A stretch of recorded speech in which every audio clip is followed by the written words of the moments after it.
Look, I heard Andrew Connell there mention the status quo.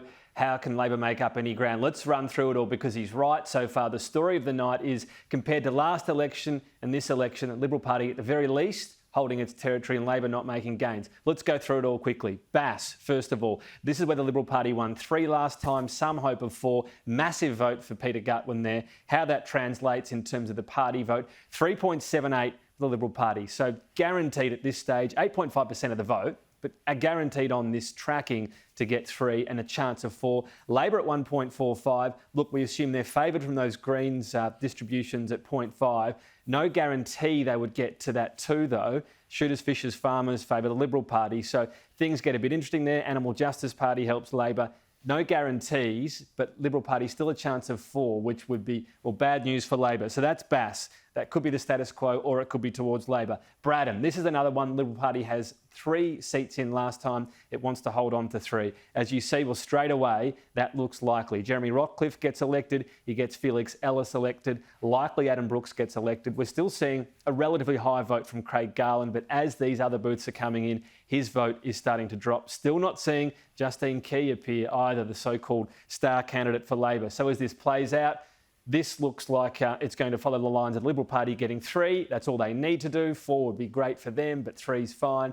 And Labor Party likely being helped from the Garland vote and the Green to get to that 2. So again, status quo. No ground being made. Clark, now this is the interesting one in terms of the indication of where things are heading. 6.49, yes, it's early. Cassie O'Connor, as expected, set to be re-elected on this trajectory. Elise Archer's vote has dropped. These booths are going to bounce around a bit, so we're going to be cautious about this. We're expecting her to get elected. Ella Haddad, by far the best Labor candidate, 0.7.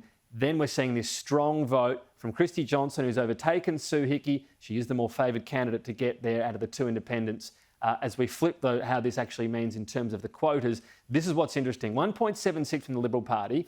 You would think they would get enough preferences, distributions flowing their way to get the 2. Not guaranteed, but that's all they need to do in Clark. There's no going on the attack. Labor, if we go back to 2018, it had 2.5 quotas. It's at 1.12 right now.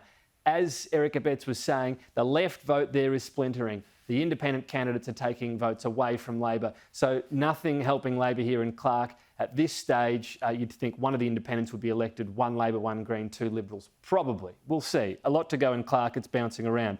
Franklin last time around, Liberal Party just missed out on 3. So 3 would be great there. That would be a gain for them this time around.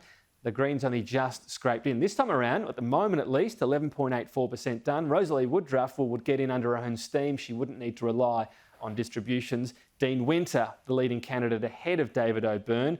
Does only one of them get in is the question. Well, it's a possibility, but you would think at this stage the Greens would probably be able to help Labor get the 2nd. So Liberal Party, they're 2.46. It's actually down on their vote last time, but they're comfortable enough at 2. They don't need more than 2 right there in Franklin. And we go finally to Lyons. This seat as well is one where the Liberal Party not necessarily looking to make gains, just hold the status quo. Rebecca White, easily the most vote for the Labor Party. Strong blue vote after that. The Greens, this is not a stronghold for them, so they're not expecting much joy in Lyons. As we go out there, look, it's pretty straightforward. This is the most straightforward of the night, you'd have to say. Liberal Party set to keep the 3. Labor get help from the Greens to get the 2. So that's status quo. So this is the story so far. We look at the overall vote as well. Well, this is basically status quo. 50.3 for the Liberal Party. Very similar to their primary vote last time around. And yes, it only just got them a majority, but remember, it very nearly got them 14 and it got them 13 seats easily. A majority in Tasmania and the lower house is a good result. Nobody questions that. 16.7% of the vote. Liberal Party vote has been going down, so that's one to keep an eye on, particularly as Clark gets counted. But so far, they'd be comfortable enough, the Liberal Party. And you'd have to say, as Andrew Connell alluded to as well, as we'll just pop up the state of the House, there's just no Labor gains here really to speak of. Their path towards victory, well, it doesn't seem realistic at all right now, Kieran.